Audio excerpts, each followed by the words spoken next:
മക്കളെ, ഇന്നലെ central administrative tribunal വീണ്ടും ഗ്രൂപ്പ് ഡിയുടെ കേസ് സെപ്റ്റംബർ 1 മാറ്റി.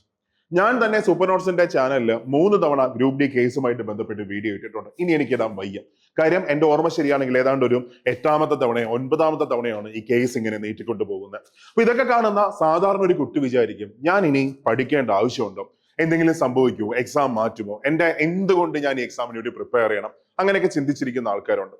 അപ്പൊ ഇവിടെ നമുക്ക് ആൾക്കാരെ 2 കാറ്റഗറി ആയിട്ട് തിരിക്കാം. ഒന്ന്, ഈ എക്സാമിന് വേണ്ടി പഠിക്കാൻ ആഗ്രഹിക്കുന്നവർ. രണ്ടാമത്തേത്, എനിക്ക് ഈ എക്സാം വേണ്ട, അങ്ങനെ ചിന്തിക്കുന്നവർ.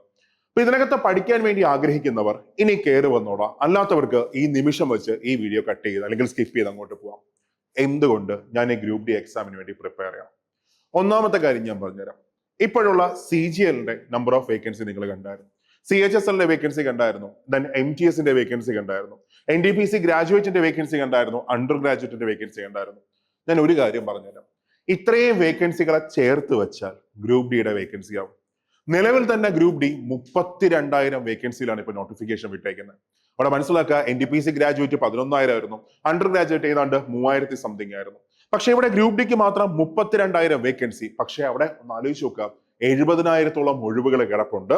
ഉറപ്പായിട്ടും ഇനി വേക്കൻസി കൂടാം. ഓക്കെ, ഒന്നാമത്തെ കാര്യം, ഇത്രയും വേക്കൻസിയിൽ ഇനി മറ്റൊരു നോട്ടിഫിക്കേഷൻ വരാനില്ല. ഇനി ചിന്തിക്കുക, ജോലി മേടിക്കേണ്ടത് ആരുടെ മാത്രം ആവശ്യമാണ്? നിങ്ങളുടെ മാത്രം ആവശ്യമാണ്, എന്റെ ആവശ്യമാണോ, നാട്ടുകാരുടെ ആവശ്യമാണോ, വീട്ടുകാരുടെ ആവശ്യമാണോ? ഒരാളുടെ ആവശ്യമില്ല. നിങ്ങൾക്ക് ജോലി മേടിക്കേണ്ടത് നിങ്ങളുടെ മാത്രം ആവശ്യമാണ്. ഇപ്പൊ നിങ്ങൾ ഇവിടെ സ്കിപ്പ് ചെയ്യാണെന്ന് സപ്പോസ് സങ്കല്പിച്ചു. നിങ്ങളുടെ മുമ്പിൽ അടുത്തുള്ള ഓപ്ഷൻ എന്തായിരിക്കും? ഏത് എക്സാമിന് വേണ്ടി നിങ്ങൾക്ക് പ്രിപ്പയർ ചെയ്യാൻ പറ്റും? ഇത്രയും വേക്കൻസി ഉള്ള മറ്റേത് നോട്ടിഫിക്കേഷൻ വരാൻ പോകുന്നുണ്ടോ? ഒന്നുമില്ല. മക്കളെ, ഇത്രയും കാലത്തെ എന്റെ അനുഭവം വെച്ച് ഞാൻ പറയാം, ഇത് ഇന്ത്യ മഹാരാജ്യമാണ്. ഇന്ത്യ മഹാരാജ്യം ഞാൻ എപ്പോഴും പറയുന്ന ഒരു ഡയലോഗാണ്. അപ്പൊ അവിടെ എന്തായാലും ഈ എക്സാം നടക്കും. കാരണം 1,12,00,000 ആൾക്കാർ അപ്ലൈ ചെയ്ത പരീക്ഷയാണ്. രാജ്യത്തിന്റെ ജനസംഖ്യയുടെ ഏതാണ്ട് 1% ആൾക്കാർ അപ്ലൈ ചെയ്ത പരീക്ഷ. അപ്പൊ ഇവിടെ ഒരു മാറ്റവും വരാൻ പോകുന്നില്ല. അടുത്ത വീണ്ടും ഇലക്ഷനും ബാക്കിയെല്ലാം ബീഹാർ പോലെയുള്ള സംസ്ഥാനങ്ങളിൽ നടക്കാൻ പോകുന്നു. അപ്പൊ ഇവിടെ എന്തായാലും എക്സാം നടന്നിരിക്കും, ആൾക്കാർ ജോലിയിലേക്ക് കയറിയിരിക്കും. എന്റെ ക്വസ്റ്റ്യൻ ഇതാണ്, ആ കയറുന്ന ആൾക്കാർക്കിടയിൽ നിങ്ങൾ ഉണ്ടാവത്തില്ല? ഉറപ്പായിട്ടും ഉണ്ടാവണം. മക്കളെ, നിങ്ങളുടെ മുമ്പിൽ ഇതല്ലാതെ മറ്റൊരു ഓപ്ഷൻ ഇല്ല, അങ്ങനെ തന്നെ പറയാം. ഇനി ഇതിന്റെ ജോലി സാധ്യത എത്രയാണെന്ന് ഞാൻ പറഞ്ഞുതരാം.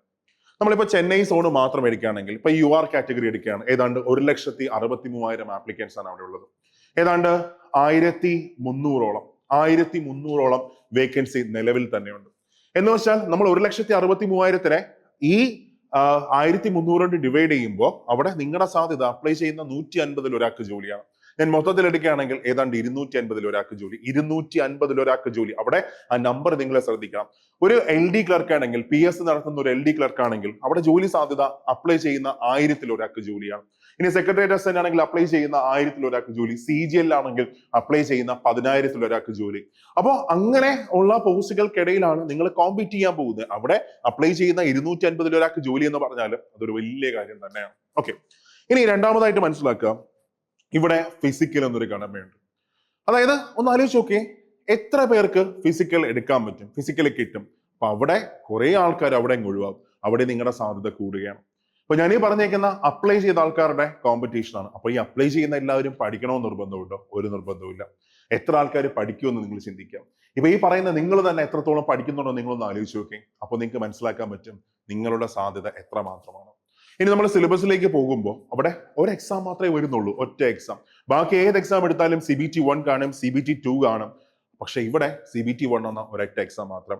SSC എക്സാംസ് 1 മണിക്കൂർ മാത്രം നിങ്ങൾക്ക് സമയം തരുമ്പോൾ ഇവിടെ 1.5 മണിക്കൂറാണ് നിങ്ങൾക്ക് എക്സാമിന് കിട്ടുന്നത്. മാത്രമല്ല അവിടെ സിലബസ് എങ്ങനെയാ വരുന്നത്? മാത്സ്, റീസണിങ്, പിന്നെ അത് കഴിച്ച് സയൻസ്, GK. അവിടെ മാത്സ് എടുക്കുകയാണെങ്കിൽ 20 ടോപ്പിക്കുകൾ മാത്രം പഠിച്ചാൽ മതി. വെറും 20 ടോപ്പിക്ക്. ഒരു ദിവസം ഒരു ടോപ്പിക്ക് മാത്രം വെച്ച് പഠിച്ചു പോയാലും നിങ്ങൾക്ക് സിലബസ് തീർക്കാൻ പറ്റും, നിങ്ങളുടെ സ്പീഡ് കൂട്ടാൻ പറ്റും. റീസണിങ് ആണെങ്കിൽ ആകെ ഒരു 17 ടോപ്പിക്ക് കിടപ്പുണ്ട്. അതിനകത്ത് ഇമ്പോർട്ടന്റ് ആയിട്ടുള്ള 15 ടോപ്പിക്ക്. അവിടെയും ഒരു ദിവസം ഒരു ടോപ്പിക്ക് മാത്രം പഠിച്ചാൽ മതി, സിലബസ് തീർക്കാൻ പറ്റും. then അത് കഴിഞ്ഞാൽ സയൻസിലേക്ക് വരുമ്പോൾ ആകെ 25 ടോപ്പിക്കുകളാണ് ആകെ വരുന്നത്. 25 ടോപ്പിക്കുകൾ മാത്രം. ഒന്ന് ആലോചിച്ച് നോക്കി, കുറച്ച് മാത്രം പഠിച്ചാൽ മതി. ഒരു ദിവസം ഒരു ടോപ്പിക് വെച്ച് പഠിച്ചാൽ മതി. ഇനി GKയിലേക്ക് വരുമ്പോൾ GK നിങ്ങൾ പഠിക്കണ്ട.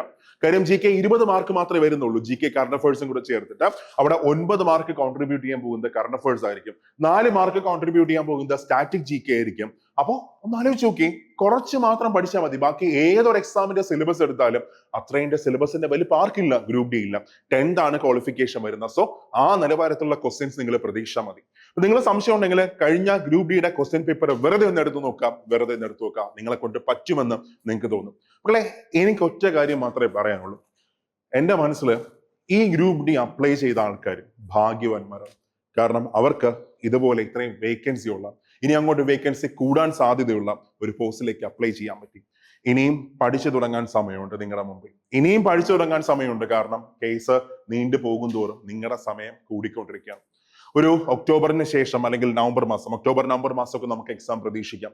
എക്സാം ഏതാണ്ട് ഒരു 2.5 മാസം കൊണ്ടായിരിക്കും അവർ കംപ്ലീറ്റ് ചെയ്യുന്നത്. അപ്പോൾ വീണ്ടും ഒരു പകുതിക്കൊക്കെ ആണെങ്കിൽ വീണ്ടും നിങ്ങളുടെ പ്രിപ്പറേഷൻ നിങ്ങൾക്ക് സമയം കിട്ടും. അപ്പൊ ഞാൻ ഈ പറയുന്നത് വരെ എക്സാമിനെ കുറിച്ച് ഒരു അപ്ഡേറ്റും വന്നിട്ടില്ല. സോ പ്രിപ്പയർ ചെയ്യാനായിട്ട് നിങ്ങളുടെ മുമ്പിൽ സമയമുണ്ട്. ആകെ എല്ലാം കൂടി എടുക്കുകയാണെങ്കിൽ ഒരു 50 ടോപ്പിക്, 50 അല്ല, ഒരു 55-60 ടോപ്പിക്. അവിടെ മാത്സ്, റീസണിങ്, സയൻസ് കംപ്ലീറ്റ് ആയി. GK എല്ലാ ദിവസവും, കറണ്ട് അഫയേഴ്സ് എല്ലാ ദിവസവും ഒരു പ്രധാനപ്പെട്ട ടോപ്പിക്ക് പഠിച്ചു തീർത്താലും അവിടെ നിങ്ങളുടെ സാധ്യത കൂടുകയാണ്. സോ ഇത്രയും കോമ്പറ്റീഷൻ കുറഞ്ഞു ഏത് സെൻട്രൽ ഗവൺമെന്റ് എക്സാം ഉണ്ട്? നിങ്ങളൊന്ന് പറഞ്ഞു, അല്ലെങ്കിൽ നിങ്ങൾക്ക് താഴെ കമന്റ് ചെയ്യാം. ഓക്കെ, അപ്പോൾ പഠിച്ചോണമെങ്കിൽ ഇവിടെ ഇനിയും സമയമുണ്ട്. പഠിച്ചോണമെങ്കിൽ ആ സാധ്യത മനസ്സിലാക്കി നിങ്ങളുടെ ജോലിയിൽ കയറ്റാൻ വേണ്ടി നമ്മൾ സൂപ്പർ നോട്ട്സും ഗ്രൂപ്പ് ഡിക്ക് ആയിട്ട് ഒരു ക്രാഷ് ബാച്ച് നമ്മൾ സ്റ്റാർട്ട് ചെയ്യാം. അതായത് ഈ ബാച്ച് സ്റ്റാർട്ട് ചെയ്ത് 2 ദിവസങ്ങൾക്ക് മുമ്പാണ് സ്റ്റാർട്ട് ചെയ്തത്. ഇപ്പൊ നിങ്ങൾ ജോയിൻ ചെയ്യുകയാണെങ്കിൽ ഒരു ദിവസം ഒരു ടോപ്പിക്ക് മാത്രം പഠിച്ചുകൊണ്ട് നിങ്ങൾക്ക് ജോലിയിലേക്ക് കയറാൻ പറ്റും. ഓക്കെ, അപ്പോൾ ഈ അവസരം നിങ്ങൾ കളയണ്ട. അവിടെ നിങ്ങൾക്ക് ഇംഗ്ലീഷിലും മലയാളത്തിലും ക്ലാസ് കിട്ടും. നിങ്ങളുടെ സമയം ലാഭിക്കാൻ വേണ്ടി ഓരോ ഫാക്കൽറ്റിയും പഠിപ്പിച്ച ഫുൾ ടോപ്പിക്സ്, അതായത് ഫുൾ ക്ലാസ് ഇൻക്ലൂഡ് ചെയ്തിട്ടുള്ള പ്രിന്റ് റെഡി ആയിട്ടുള്ള PDF നിങ്ങൾക്ക് കിട്ടും. മാത്രമല്ല ഒരുപാട് ക്വസ്റ്റ്യൻ നിങ്ങൾക്ക് പ്രാക്ടീസ് ചെയ്യാൻ കിട്ടും. നിങ്ങളുടെ സ്പീഡ് കൂട്ടാൻ പറ്റും. ഒരിക്കലും നിങ്ങൾ പഠിത്തത്തിൽ സ്കിപ്പായി പോവാതിരിക്കാൻ എല്ലാ തിങ്കളാഴ്ചയും വൈകുന്നേരം 6 മണിക്കൊരു മോട്ടിവേഷൻ സെഷൻ ഉണ്ടാവും, മെന്റർഷിപ്പ് സെഷൻ ഉണ്ടാവും. മാത്രമല്ല നമ്മൾ നിങ്ങളുടെ കൂടെ ഉണ്ടാവും. അപ്പോൾ ജോയിൻ ചെയ്യാൻ ആഗ്രഹമുള്ളവരൊക്കെ പെട്ടെന്ന് ജോയിൻ ചെയ്തോ. വെറും 250 പേർക്ക് മാത്രമേ ജോയിൻ ചെയ്യാൻ പറ്റത്തുള്ളൂ. എനിക്ക് തോന്നുന്നു ഇനി ഒരു 50-60 ആൾക്കാർക്ക് മാത്രമേ ജോയിൻ ചെയ്യാൻ പറ്റത്തുള്ളൂ ആ ബാച്ചിൽ. അപ്പൊ ജോയിൻ ചെയ്യാൻ ആഗ്രഹിക്കുന്നവരൊക്കെ പെട്ടെന്ന് 8281223366 ആ നമ്പറിൽ കോൺടാക്ട് ചെയ്തോ. മിസ്സാക്കണ്ട. ഈ കളയുന്ന ഓരോ ദിവസവും നിങ്ങളുടെ ഭാവിയാണ് മിസ്സായിക്കൊണ്ടിരിക്കുന്നത്. അപ്പൊ നമുക്ക് ക്ലാസ്സിൽ